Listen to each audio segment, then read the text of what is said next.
হিন্দু ধর্মে বা বিভিন্ন ধর্মে সৎকারের বিভিন্ন ব্যবস্থা করে রেখেছে ধর্মীয়ভাবে।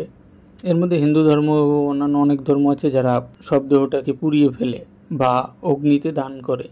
বিচিত্র বিচিত্র অনেক সৎকারের ব্যবস্থা বিশ্বে এখনও আছে বিভিন্ন আদিবাসীদের মধ্যে, বিভিন্ন জাতির মধ্যে। কিন্তু আমাদের হিন্দুদের মধ্যে এই যে হিন্দু না, শুধু বৌদ্ধ হিন্দু, এখন বিশ্বের প্রায় অধিকাংশ দেশেই পুড়িয়ে ফেলা হচ্ছে, কারণ তারা এটাকে বৈজ্ঞানিকভাবে স্বীকৃত মনে করছে, এটাকে ভালো মনে করছে তাই। কিন্তু তারপরও কিছু কট্টরপন্থী বিভিন্ন দেশ আছে, কট্টরপন্থী বিভিন্ন জাতি আছে, তারা এটা নিয়ে খুব প্রশ্ন করে, অনেক কিছু বলতে চায়। তো সেক্ষেত্রে বলা উচিত যে হিন্দু ধর্মের সৎকার আজকে থেকে নয়। হিন্দু ধর্ম অনুযায়ী সৎকার কোথা থেকে এটা উৎপন্ন হলো বা হিন্দু ধর্মে এটা যোগ করলো বা হিন্দু ধর্মের এই বিধানের কারণ কি, সেটা নিয়ে এখন আমরা আলোচনা করব। আসলে দেবতা ও অসুর একজন আরেকজনের বিপরীতে ছিল। অসুর খারাপ, দেবতারা ভালো। তো খারাপ ভালো, মন্দ ভালোর লড়াই আজীবনই ছিল। এই অসুরদের গুরু ছিলেন শুক্রাচার্য। শুক্রাচার্যের একটা বিশেষ ক্ষমতা ছিল, তিনি মৃতকে জীবিত করতে পারতেন। তিনি এই ক্ষমতাটা অনেক বছর তপস্যার ফলে অর্জন করেন। এতে হতো কি, যখন কোনো দেবতা ও অসুরদের মধ্যে যুদ্ধ হতো, তখন দেখা যেত যে দেবতাদের হাতে নিহত হওয়া অসুরগুলো পরের দিন এসে আবার যুদ্ধ করছে। তো দেবতারা অবাক হয়ে যেত, কী হচ্ছে। পরে তারা খবর নিয়ে জানতে পারলো যে শুক্রাচার্য রাত্রি এদের আবার বাঁচিয়ে দিয়েছে বা জিয়ে দিয়েছে, যে কারণে এরা আবার যুদ্ধ হয়েছে। তো প্রতিদিন তাদেরকে মারা হচ্ছে আর প্রতিদিন তারা জীবিত হয়ে দেবতাদের সাথে আবার যুদ্ধে লিপ্ত হচ্ছে। তো দেবতাদেরা এইটা দেখে কি করবে এরকম ভাবতে ভাবতে তারা এবার সূর্যদেবকে এই ব্যাপারটা জানালো। দেবতারা সবাই মিলে সূর্যদেবকে জানালো যে হে সূর্যদেব, আমরা তো এই বিপদে পড়ছি, অসুররা তো বারবার একই অসুর এসে বারবার আমাদের সাথে লড়াই করছে, আমরা তো কোনোভাবে দেবকুল রক্ষা করতে পারবো না এরকম চলে। তো সূর্যদেব বললেন যে আমার করণীয় কি। তো দেবতারা তখন বললো যে আপনার করণীয় হচ্ছে, আমরা যখনই কোনো অসুরকে মারবো তখনই তাকে পুড়িয়ে দেবেন আপনার তেজ দিয়ে। এই থেকে অতীত থেকে শুরু হচ্ছে শরীর পুড়িয়ে দেওয়ার একটা রেওয়াজ। তারপরে সেটাকে যখন আমাদের ধর্মের বা আমাদের এই স্থানীয় পর্যায়ে যে কারণটা ধরা হয় যে দেখুন, আমাদের এখানে বন জঙ্গলের অভাব নেই এবং আমাদের এই জায়গাগুলো প্রচুর ফসলি জমি সমভূমিতে ভরা, এমনকি আমাদের পাহাড়ে পর্যন্ত আমরা জুম চাষ করতে পারি।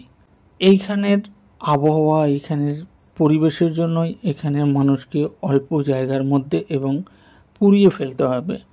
এদের যদি কবর দেওয়ার মতো অত জায়গা নষ্ট করার মতো জায়গা যেমন নেই, কারণ এই জায়গাগুলো হচ্ছে সোনার মতো। আমাদের এই পরিবেশের জন্যই এখানে পুড়িয়ে ফেলার এই বিধানটা তৈরি করা হয় এবং এটা ভগবানই তৈরি করে দেন। আর পুড়িয়ে ফেলাটাই সবচেয়ে বেটার অপশন এই অঞ্চল না, আমাদের এই পুরো বিশ্বের জন্যই।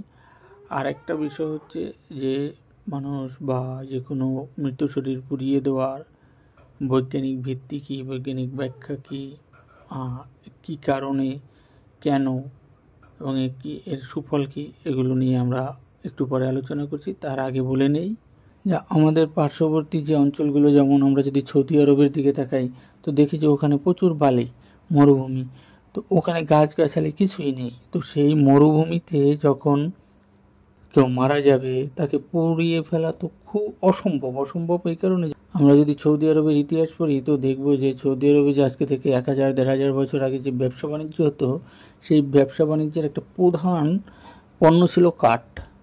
তারা বান্না ও জ্বালানির জন্য কাঠ নিয়ে যেত বিভিন্ন দেশ থেকে। ওখানে কাঠ হচ্ছে সোনার মূল্য, যে কারণে ওখানে কি করা হতো, মানুষ বা কিছু মারা গেলে সামান্য একটু বালি করলেই, যেহেতু সমস্যা নেই, বিভিন্ন প্রান্তর পড়েছিল মরুভূমি, তো বালি করে তারা মাটি চাপা দিয়ে দিত। তাই তাদের ধর্মে দেখবেন যে এটা মাটি চাপা দেওয়া বা কবর দেওয়ার একটা রীতি তৈরি হয়েছে। এটা আঞ্চলিকভাবেই এগুলো তৈরি হয়। আর হিন্দু ধর্মের যে আঞ্চলিকতা সেটা হচ্ছে যে আমাদের এখানে প্রচুর গাছগাছালি, আমাদের জমির সোনার মতো। আর যেটা বর্তমানে আমি যেটা বলবো সেটা হচ্ছে 2016 সালে পরিবেশ নিয়ে গবেষণার সময় জানানো হয় যে মানুষ মারা গেলে বা কোনো প্রাণী মারা গেলে তাকে কবর দেওয়ার থেকে পুড়িয়ে ফেলা উত্তম। এর কারণ হিসেবে সেখানে জানানো হয় যে যে কোনো প্রাণীর শরীরে প্রচুর পরিমাণে ক্ষতিকর পদার্থ থাকে, যা কিছু কিছু পদার্থ আছে যা কখনো মাটিতে দ্রবীভূত হয় না, ওগুলো ওভাবেই থেকে যায় এবং পরবর্তীতে ওখানে যদি কোনো ফসল হয় সেই ফসলের মাধ্যমেও মানুষের, যারা সেটা খাবে, মানুষ বা যে কোনো পশুর শরীরে যেতে পারে, গাছের মাধ্যমে যেতে পারে, পাতার মাধ্যমে যেতে পারে, এমনকি বাতাসের বা হাওয়ার মাধ্যমেও যেতে পারে। তার মধ্যে আছে যেমন আর্সেনিক, মানুষের শরীরে আর্সেনিক পাওয়া যায়। তো এরকম অনেক ক্ষতিকর পদার্থ আছে যেগুলো কেবলমাত্র আগুনে পোড়ালেই নষ্ট হয়। মাটি দিলে বা কবর দিলে ওই পদার্থগুলো দেখা যায় যে পরিবেশের ক্ষতি করে।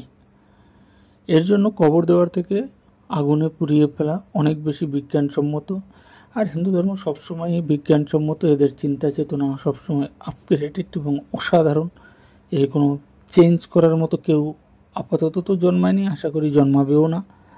আমাদের হিন্দু ধর্ম অনুযায়ী আমরা কেন মৃতদেহকে সৎকার করি বা অগ্নিদান করি, আশা করি বোঝাতে পেরেছি। আপনাদের যদি আমাদের এই ভিডিও ভালো লাগে তো লাইক, কমেন্ট, শেয়ার করে পাশে থাকবেন। ধন্যবাদ।